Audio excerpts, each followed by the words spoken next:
নমস্কার বন্ধুরা, education culture YouTube চ্যানেলে তোমাদের স্বাগতম।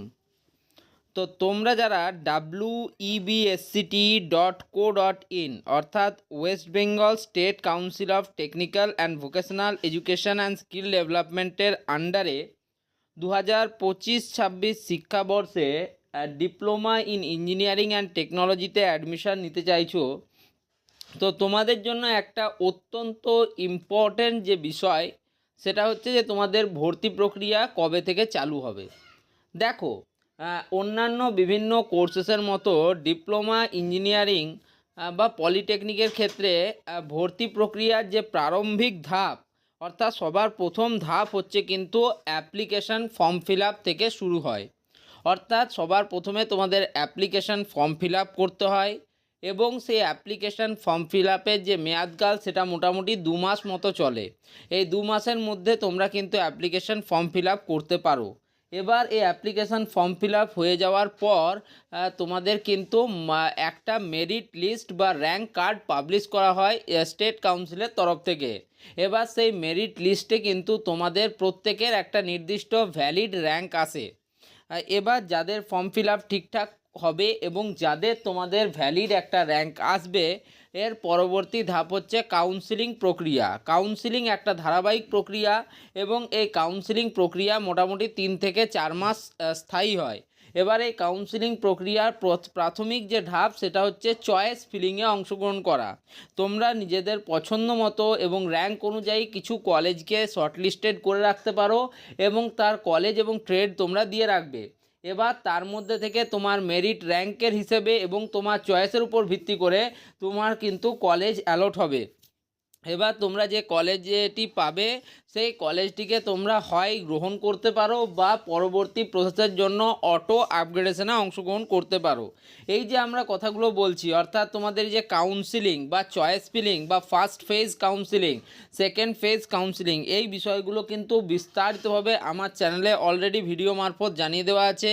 2023-24 এবং আপকামিং 2025-এ তোমাদের কাউন্সিলিং প্রক্রিয়া কীরকম হবে সেই রিলেটেড কিন্তু ভিডিও এই চ্যানেলে রয়েছে। তোমরা পারলে কিন্তু সেই প্লেলিস্টগুলো দেখে নিতে পারো, অর্থাৎ সেক্ষেত্রে তোমাদের কোনো প্রবলেম হবে না কাউন্সিলিং রিলেটেড।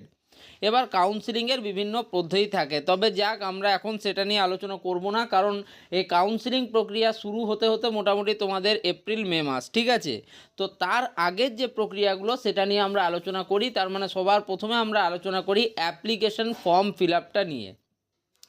যদি আমাকে বলো যে দাদা কোন সময় করে আমাদের এই অ্যাপ্লিকেশান ফর্ম ফিল আপটা শুরু হয়, যদি আমরা প্রিভিয়াস ইয়ারগুলোর ট্রেন্ডের কথা বলি অর্থাৎ 2023-2024, তাহলে আমরা দেখেছি যে ফেব্রুয়ারি মাসের লাস্ট উইক বা মার্চ মাসের প্রথম উইকের মধ্যে বেশিরভাগ বছরে কিন্তু তোমাদের এই যে ফর্ম ফিল আপ অর্থাৎ অ্যাপ্লিকেশান ফর্ম ফিল আপ কিন্তু শুরু হয়ে গেছে।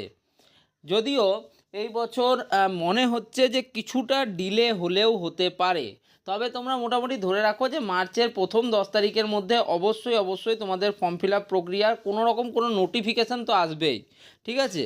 তো নোটিফিকেশান আসলে তো তোমরা প্রত্যেকেই পেয়ে যাবে। এছাড়া তোমরা আরও জানো যে 2024 সালে কিন্তু তোমাদের কোনো জেক্সপো ভোকলেট এন্ট্রান্স এক্সামিনেশন দিতে হয়নি। তোমাদের মাধ্যমিক বা সেকেন্ডারি পরীক্ষায় প্রাপ্ত মার্কসের উপর ভিত্তি করে কিন্তু তোমাদের র্যাঙ্ক কার্ড বা মেরিট লিস্ট পাবলিশ হয়েছিল এবং তার ভিত্তিতে তোমাদের কাউন্সিলিং প্রক্রিয়া সংগঠিত হয়েছিল। ফলে এক কথায় বলতে গেলে তোমাদের মেরিটের উপর ভিত্তি করেই কিন্তু তোমাদের র্যাঙ্ক কার্ড পাবলিশ হয়েছিল। তো এই বছর এখনও অবধি মনে হচ্ছে যে সেই ধারাটাই বর্তমান থাকবে, যদিও এই বছরের ইনফরমেশান ব্রাউচে কিন্তু এখনও পাবলিশ করেনি স্টেট কাউন্সিল। পাবলিশ করলে কিন্তু সবার প্রথমে তোমরা এই চ্যানেল থেকে তার বিস্তারিত বিবরণ পেয়ে যাবে। এবার আসি যে তোমরা এই যে ফর্ম ফিল আপের কি একটাই ধাপ না অনেকগুলো ধাপে হয়? দেখো, ফর্ম ফিল আপের জন্য কতগুলো তোমার কিন্তু সেখানে ট্যাব থাকে। যেমন সবার প্রথমে তোমাকে তোমার পার্সোনাল ইনফরমেশান দিতে হয়, তারপর তোমার এডুকেশনাল কোয়ালিফিকেশান এবং মার্কস আপলোডিং, এবং তারপর ডকুমেন্টেশন, এই তিনটে জিনিসের উপর ভিত্তি করে তোমাদের অ্যাপ্লিকেশান ফর্ম ফিল আপ হয়। এবার তোমাদের জানিয়ে রাখি, অ্যাপ্লিকেশান ফর্ম ফিল আপে তোমাদের কিন্তু যাতে কোনো রকম কোনো ভুল না হয় সেই রকম কিন্তু তোমরা ভালোভাবে অ্যাপ্লিকেশান ফর্মটা ফিল আপ করবে, কারণ অ্যাপ্লিকেশান ফর্মের উপর ভিত্তি করেই তোমাদের অ্যাডমিশন প্রক্রিয়া হবে। যদি দেখা যায় তুমি অ্যাপ্লিকেশান ফর্ম ফিল আপের সময় একটা ডেটা সাবমিট করেছো এবং তুমি অ্যাডমিশনের সময় আরেকটা ডেটা সাবমিট করছো, অর্থাৎ দুটোর মধ্যে যদি মিল না থাকে সেক্ষেত্রে কিন্তু অ্যাডমিশন বাতিল পর্যন্ত হয়ে যায়। প্রিভিয়াস ইয়ারে প্রচুর স্টুডেন্টরা এই সমস্যাটি হয়েছে। আরেকটা জিনিস যেটাতে কিন্তু খুব বেশি ভুল হয় সেটা হচ্ছে কাস্ট। যদি তুমি এসসি বা এসটি কাস্টের থ্রুতে তোমার অ্যাডমিশন নিতে চাও সেক্ষেত্রে উপযুক্ত তোমার কিন্তু ডকুমেন্টেশন থাকতে হবে, অর্থাৎ সার্টিফাইং অথরিটি দ্বারা সার্টিফাইড এসসি বা এসটি সার্টিফিকেট থাকতে হবে। যদি ধরো তুমি অ্যাপ্লিকেশনের সময় তোমার এসসি বা এসটি দিলে এবং তার ভিত্তিতে তোমার র্যাঙ্ক পাবলিশ হলো এবং তোমার কলেজ অ্যালট হলো, এবার যখন তোমার কলেজে অ্যাডমিশন হবে বা ডকুমেন্ট ভেরিফিকেশন হবে তখন যদি তুমি সেটা সাবমিট না করতে পারো তাহলে তোমার অ্যাডমিশন বাতিল হবে, যেটা কিন্তু হয়েছে। তো এই বিষয়গুলো আমি তোমাদেরকে বলবো যে এগুলো একটু ক্লিয়ার করো এবং এই সমস্যাগুলো থেকে দূরে থাকো। বাকি তোমাদের অ্যাপ্লিকেশান কবে থেকে শুরু হচ্ছে, কিভাবে করবে সেটা দেখতে হলে এই চ্যানেলে নজর রাখো এবং অবশ্যই চ্যানেলটিকে সাবস্ক্রাইব করে নাও ফিউচারে যে কোনো রকম রেফারেন্সের জন্য। ধন্যবাদ।